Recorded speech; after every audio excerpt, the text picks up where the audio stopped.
It's his first time performing in the city, so let's show him some love. Let's give it up for Wishnia, everybody.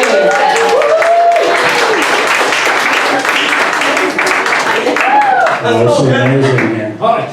I want to thank Kristen for getting me into the lineup here tonight. She said, yeah, sure, it's something you can put on your bucket list. Thanks, Kristen. But, I'm sure you heard about that guy who found out he was dying of cancer and he gave a bunch of TED Talks about accepting it. I mean, I have great respect for that, but for me, fuck that, I'm doing stand-up. So yeah, I'm Jewish, obviously, and I'm married to a lovely, devout Roman Catholic. She's Latina. And actually we spent the first couple of years of our marriage, I was accompanying her to church every Sunday, because that's what you do when you just get married, right? And I'm sitting there in church reading my Hebrew Bible, and looking around, and I see, the board where they put the numbers with the hymns on it, the hymn numbers on there, with the statues of the saints behind it, and I'm thinking to myself, that looks just like the stats on a baseball card. St. Teresa's having a good season this year. 156 souls saved, 48 souls batted in. St. Cecilia's in second, 112 souls saved, 18 souls batted in, with 11 while in scoring position. So that's impressive. But obviously one of the biggest differences between the two traditions is the attitude towards sexuality. You all know this. You all know, traditional Roman Catholicism really views sex, even within marriage, as kind of this necessary evil, to perpetuate the race, but really you should strive for celibacy, and what's the ideal? Virgin purity. Yeah, we don't do that. First commandment in the Bible is be fruitful and multiply. In fact, some of you might have even seen, last Sunday in the New York Times, there was an op-ed piece about, how should Christians have sex? Did you see that?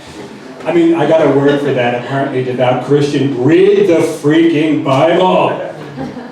Be fruitful and multiply. It's on page 2. Can you tell I'm an English teacher in my day job? Read the book! It's page fucking 2. I mean, of course, we being Jews, we actually have to have a rabbi tell us exactly how often we're supposed to be fruitful and multiply, because we can't do it without a rabbi telling us. So actually, Rabbi Eliezer in the 2nd century of this era writes in the Mishnah, okay, here's exactly how often you should be fruitful and multiply. So if you don't work, you're independently wealthy, you should be banging your wife every single day. That's every day. In the Mishnah there. If you work twice a week, this is from the 2nd century, I want you to know. So, in this way, not that much has changed. If you work twice a week, if you're an ass driver, not what you're thinking, I'm sorry. That sort of means, short-haul trucking kind of thing. You're in transportation once a week. If you're a camel driver, so presumably this is long-haul trucking, in the desert and everything, once a month. And ladies, if you marry a sailor, it's once every 6 months. So, we warned you, okay? But because sexuality is so central to the Jewish tradition that another book some of you might know, the Zohar, yes, it's a medieval, mystical, Kabbalistic text, says it is the man's duty to give his wife joy on the Sabbath. Which is, really a nice way of saying, you better fuck her good and proper at least once a week, or God is gonna be pissed. But if he does a good job, you take his ass to Red Lobster. That's Rabbi Beyonce, I would say. So, thank you. So, you Christians get a savior, we Jews get to have sex.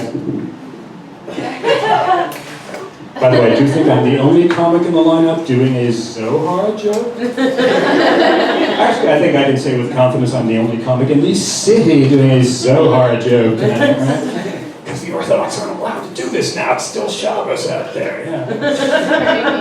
This thing. Violating so many laws right now.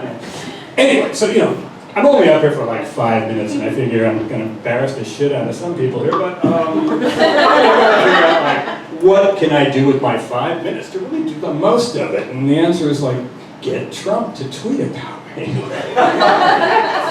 be awesome to be on Fox News, get the death threats, you know. So, you know, how can I do that? How can I get Trump to tweet about it? Well, we all know how he operates, right? You know, if he can't stop going on about something, he's obsessively talking about how huge the crowd was his inauguration, right? We all know it was smaller than his predecessors, right? Yeah. And so you may remember during the campaign, he did spend a fair amount of time at one point talking about how huge his dick was. So I'm figuring, there you go, smaller than his predecessor. So yeah, and I'm embarrassing the shit out of some people here, but so basically, live from this stage, I hereby challenge President Trump to a My Dick is Bigger Than Yours contest. I know what you're thinking. I'm not the biggest frame guy out there. He's 6'2" or something. Yeah. But I think given his track record, I think I have a reasonable shot of prevailing under control conditions, impartial jury and Eastern European supermodels.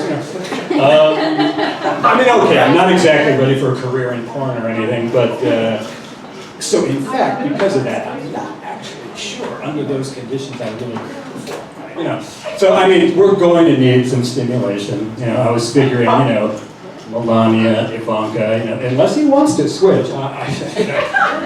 From his track record, I think he might be okay with that. I don't know. Anyway, that's really all I've got. So I would drop the mic right now, but they charge us if we damage this thing. So that's my time. Thank you.